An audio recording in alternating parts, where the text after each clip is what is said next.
Central లో ఏమొస్తుంది అనుకుంటున్నారు? బీజేపీ వస్తుంది అనుకుంటున్నాను. ఎందుకు వస్తుంది?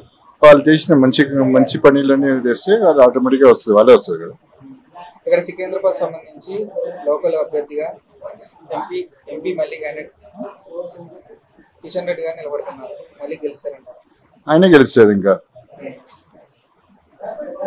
మంచి వ్యక్తి మంచి పని చేస్తున్నారు. ప్రజలకు కరెక్ట్ గా ఏం కావాలో ఇస్తున్నారు.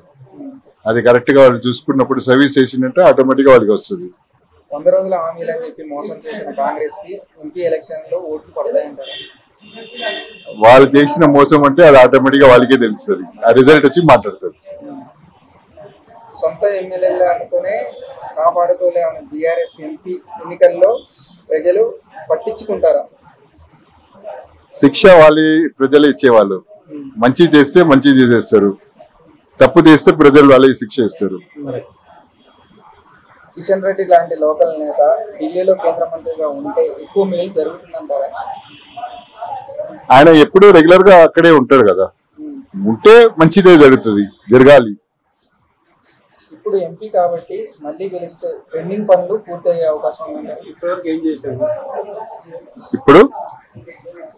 ఇప్పుడున్న అంటే ఇప్పుడు ఆల్రెడీ ఎంపీగా గెలిచిండు, మళ్ళీ ఎంపీగా గెలిస్తే పెండింగ్ ఉన్న పనులు పూర్తి అవుతాయి అంటారా? కంప్లీట్ చేయాల్సిన పని ఆయన డ్యూటీ కదా. పెండింగ్ ఉంటే ఆటోమేటిక్ గా అది కంప్లీట్ చేయాల్సింది డ్యూటీ అంతే కదా.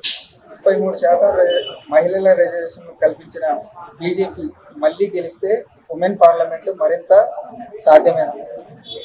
డెఫినెట్ గా మీకు అది తెలుస్తుంది కదా. కాశ్మీర్ లో చాలా మంది చెప్తున్నారు మంచిగా అయింది. ఇప్పుడు ఆపరేషన్ లేకుండానే మోకాళ్లకు ప్లాస్మా ట్రీట్మెంట్. మీ ఆర్థోపెడిక్ సమస్యలన్నిటికీ రోబోటిక్ టెక్నాలజీ ద్వారా తక్కువ ఖర్చుతో శాశ్వత పరిష్కారం. ఫ్రీ కన్సల్టేషన్, ప్రతి ట్రీట్మెంట్ పై 20% డిస్కౌంట్. ఈ ఆఫర్ కొద్ది రోజులు మాత్రమే. త్వరపడండి. V9 hospitals 9281465842.